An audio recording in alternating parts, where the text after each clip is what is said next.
नमस्ते दोस्तों, स्वागत है आपका हमारे चैनल। आज हम जिस आदमी की बात करने जा रहे हैं वे सिर्फ एक राजा नहीं थे, वे एक विचार थे, वे एक आग थे। इतिहास गवाह है कि जब पूरा भारत मुगलों के सामने सिर झुका रहा था, तब मेवाड़ का एक शेर अकेला खड़ा था। कद 7 फीट 5 इंच, वजन 110 किलो और छाती में इतना दम कि 81 किलो का भाला एक हाथ से फेंक दे। जी हाँ, मैं बात कर रहा हूँ भारत के स्वाभिमान महाराणा प्रताप की। अक्सर हमें सिर्फ हल्दी घाटी के युद्ध के बारे में बताया जाता है, लेकिन क्या आप जानते हैं कि महाराणा प्रताप की असली जीत हल्दी घाटी में नहीं बल्कि उसके बाद के संघर्ष में थी। कैसे? उन्होंने जंगलों में रहकर घास की रोटियां खाई, लेकिन अपनी मिट्टी का सौदा नहीं किया। आज की इस वीडियो में हम महाराणा प्रताप के जन्म से लेकर उनकी मृत्यु तक हर वे सच जानेंगे जो आपके रोंगटे खड़े कर देगा। तो चलिए इतिहास के पन्ने को पलटते हैं। कहानी शुरू होती है 9 मई 1540 ईस्वी को राजस्थान के कुंभलगढ़ दुर्ग में मेवाड़ के राणा उदय सिंह द्वितीय और रानी जीवत कंबर के घर एक बालक का जन्म हुआ। बचपन में प्यार से उन्हें सब कीका बुलाते थे। दोस्तों, कीका का मतलब होता है छोटा बच्चा, जो भीड़ समुदाय में बहुत प्रचलित था। ये बताती है कि प्रताप बचपन से ही आम लोगों और आदिवासियों के कितने करीब थे। बचपन से ही प्रताप बाकी बच्चों से अलग थे। जहां बच्चे खिलौने से खेलते थे, प्रताप तलवारबाजी, घुड़सवारी और भाला चलाने में अपना वक्त बिताते थे। उनकी मां रानी जीवत, जो खुद एक बहुत स्वाभिमानी महिला थी, उन्होंने प्रताप को रामायण और महाभारत की कहानियां सुनाकर बड़ा किया। उन्हें बचपन से ही सिखाया गया कि प्राण जाए पर वचन न जाए, लेकिन उनका रास्ता आसान नहीं था। 1568 में जब प्रताप जवान हो रहे थे तो मुगल बादशाह अकबर ने चित्तौड़ पर हमला कर दिया। उनके पिता उदय सिंह को चित्तौड़ छोड़ना पड़ा और उन्होंने अरवाली की पहाड़ियों में उदयपुर बसाया। ये वे दौर था जब मेवाड़ मुश्किलों में घिरा हुआ था। 1572 में महाराणा उदय सिंह की मृत्यु हुई। अब सवाल था, अगला राजा कौन बनेगा? उदय सिंह अपनी सबसे छोटी रानी के प्रभाव में आकर जगमाल को राजा बनाना चाहते थे, लेकिन मेवाड़ के मंत्री जानते थे कि इस मुश्किल वक्त में मेवाड़ को एक राजा की नहीं, एक योद्धा की जरूरत है। और इसीलिए 1 मार्च 1572 को 32 साल की उम्र में गोगुंडा में महाराणा प्रताप का राजाभिषेक हुआ। सोचिए दोस्तों, उस वक्त स्थिति क्या रही होगी।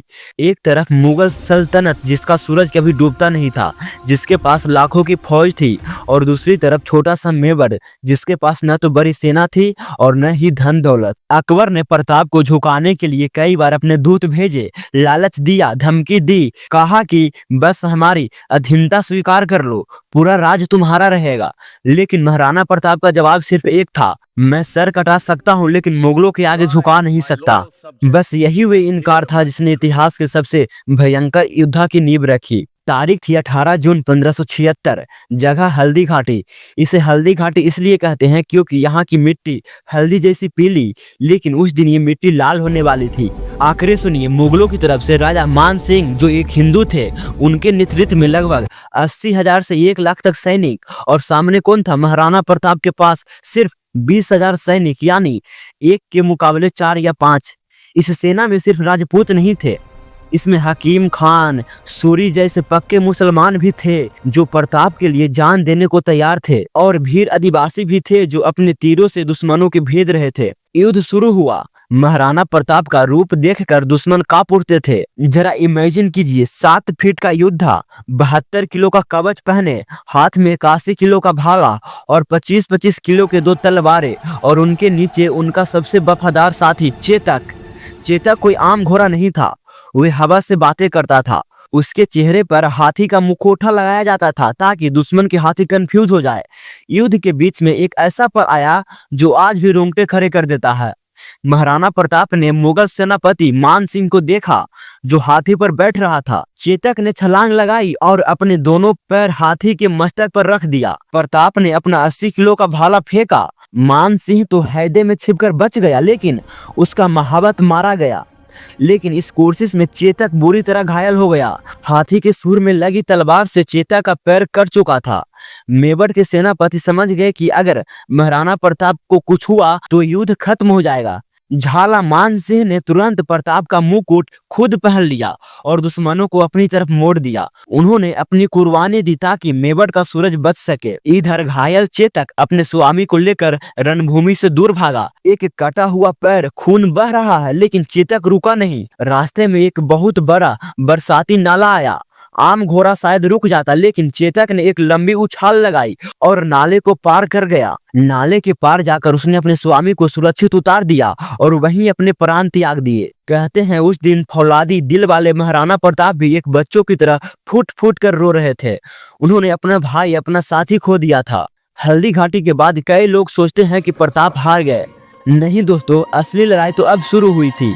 महाराणा प्रताप अरवाली के जंगलों में चले गए, महलों का सुख छोड़ा, मखमल का बिस्तर छोड़ा। उन्होंने कसम खाई थी कि जब तक चित्तौड़ वापस नहीं ले लूंगा तब तक पत्तल पर खाना खाऊंगा और जमीन पर सोऊंगा। यही से वे किस्सा मशहूर हुआ कि उन्होंने घास की रोटियां खाई। अपनी बेटी की भूख उनसे देखी नहीं जाती थी, लेकिन स्वाभिमान का सौदा उन्होंने नहीं किया। भामशाह जैसे दानवीर ने अपनी सारी संपत्ति प्रताप को दे दी ताकि सेना फिर से खड़ी हो सके। और फिर आया साल 1582, दिपदेल का युद्ध। इसे मेवाड़ का मैराथन भी कहा जाता है।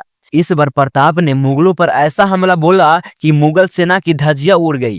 प्रताप के बेटे अमर सिंह ने मुगल सेनापति सुल्तान खान को भाले से ऐसा भेदा कि भाला उसे और उसके घोड़े को चीरते हुए जमीन में जा धंसा। इस युद्ध के बाद प्रताप ने एक एक करके मेवाड़ के 36 ठिकानों को वापस कब्जा कर लिया। 1585 तक मेवाड़ का अधिकतम हिस्सा आजाद हो चुका था। जीवन के अंतिम साल उन्होंने चंबड़ में बिताए, जो उनकी नई राजधानी थी। इतना सब कुछ सहने के बाद किसी युद्ध में नहीं, बल्कि 19 जनवरी 1597 को शिकार के दौरान एक दुर्घटना में उन्हें अंदरूनी चोट लगी, जिससे 56 साल की आयु में उनका देहांत हुआ। कहते हैं जब महाराणा प्रताप की मृत्यु की खबर अकबर तक पहुंची तो अकबर, जो उनका सबसे बड़ा दुश्मन था, उसकी आंखें में आंसू आ गया। अकबर ने कहा था, इस दुनिया में सब कुछ नस्वात है, लेकिन प्रताप, तुमने अपने घोड़े को कभी नहीं तागा और अपनी पगड़ी कभी किसी के सामने नहीं झुकाई। तुम जीत गए। महाराणा प्रताप हमें सिखाते हैं कि संसाधन कम हो सकते हैं, लेकिन अगर आपका संकल्प बड़ा है तो दुनिया की कोई भी ताकत आपको झुका नहीं सकती। वे एक सच्चे देशभक्त, वीर योद्धा और प्रजा प्रेमी शासक थे। तो दोस्तों, ये थी कहानी भारत की असली बाहुबली महाराणा प्रताप की। आपको इस कहानी का कौन सा हिस्सा सबसे ज्यादा इंस्पायर करता है? चेतक की वफादारी या प्रताप का जंगल वाला संघर्ष? कमेंट करके जरूर बताएं। अगर आपको लगता है कि ये कहानी हर भारतीय तक पहुंचनी चाहिए तो इस वीडियो को अपने दोस्तों और फैमिली ग्रुप में शेयर जरूर करें। और ऐसे ही ट्रू स्टोरी और बायोग्राफी देखने के लिए अभी सब्सक्राइब करें।